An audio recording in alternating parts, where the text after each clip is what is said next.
Hi, I'm Dr. Vibhor Borkar and welcome to part 2 on my video on information of Wilson disease.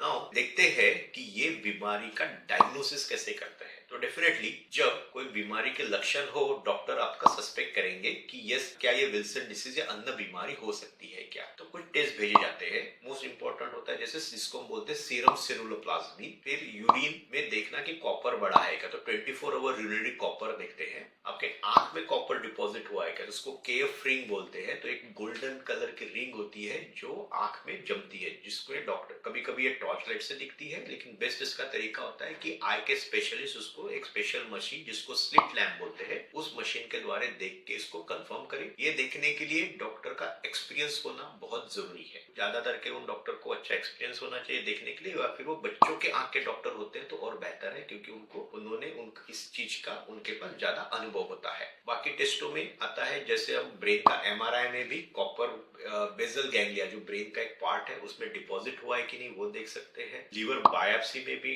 अगर liver की biopsy के जो changes है वो Wilson disease के है कि नहीं वो कंफर्म कर सकते हैं। लीवर में कॉपर ज्यादा हुआ है क्या वो देखने का भी टेस्ट होता है, वो भी कर सकते हैं। ठीक है, तो ये इतने सारे टेस्ट है, लेकिन क्या ये डायग्नोसिस आसान है? बिल्कुल नहीं। ये बीमारी आसान नहीं है डायग्नोस करने के लिए। कुछ बीमारी से बहुत आसान होती है, जैसे मुझे मलेरिया हो गया, मैंने मलेरिया की टेस्ट की, वो पॉजिटिव है, बीमारी पॉजिटिव। बट विल्सन डिसीज ऐसा नहीं है, कोई एक टेस्ट इसकी पॉजिटिव नहीं होती है। तो ये जो सारे हमने टेस्ट की है इसके कुछ स्कोर्स होते हैं, कुछ क्राइटेरिया होते हैं, जब वो फुलफिल होता है तब हम इनको बोलते हैं कि हाँ जी डायग्नोसिस है।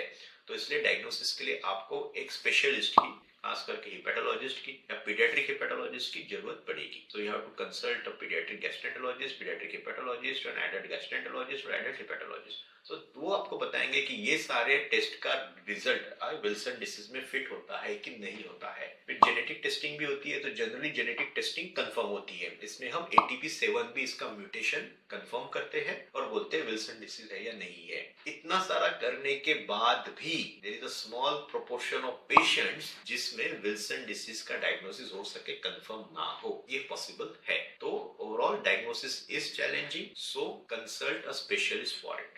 Don't diagnose yourself for Wilson disease. This is my special request to all the audience. तो यहाँ तक हमने देखा विल्सन डिसीज क्या है, क्यों होता है, लक्षण क्या है और इसका डायग्नोसिस कैसे करें। अब देखते हैं इसका हम ट्रीटमेंट यानी इलाज कैसे करें। विल्सन डिसीज एक जेनेटिक बीमारी है, हम उस डिफेक्ट के साथ बर्थ ली है, तो जनरली कोई मेडिसिन अब तक तो भी कंप्लीटली क्योर नहीं कर सकते हैं। हम इसको मैनेज कर सकते हैं, ट्रीट कर सकते हैं, कंट्रोल कर सकते हैं। इसको करने के दो तरीके हैं। एक सबसे इंपॉर्टेंट है, इसकी ट्रीटमेंट डिपेंड करती है आपका लीवर को कितना डैमेज हुआ है। तो अगर समझ लीजिए हमें अर्ली स्टेज में पता चला तो हमें सिर्फ कॉपर को कंट्रोल करना है। अगर हमने एडवांस स्टेज में डिटेक्ट किया है तो हमको कॉपर को कंट्रोल करना है और लीवर को स्टेबलाइज करना है। तो देखते हैं कि कॉपर को कैसे कंट्रोल किया जा सकता है। दो तरीके हैं, दोनों साइमल्टेनियसली यानी साथ साथ चलते हैं। एक कि हमने पहले इनटेक कम करना है कॉपर का, और दूसरा जो शरीर में एक्स्ट्रा कॉपर है उसको दवाई से द्वारा बॉडी से बाहर करना है। ठीक है, बहुत सिंपल है। तो डाइट सबसे इंपॉर्टेंट है। डाइट में जो भी खाद्य पदार्थ जिसमें बहुत ज्यादा कॉपर हो वो हमने नहीं लेना है। तो उसके क्या एग्जांपल्स है? एक चॉकलेट, बहुत उसमें कॉपर होता है, तो chocolate, not only the chocolate, chocolate flavour का अगर आप आइसक्रीम ले रहे हो या कुछ भी टॉफी भी ले रहे हो, कुछ भी चीज ले रहे हो तो वो नहीं ले सकते हैं। Then dry fruits.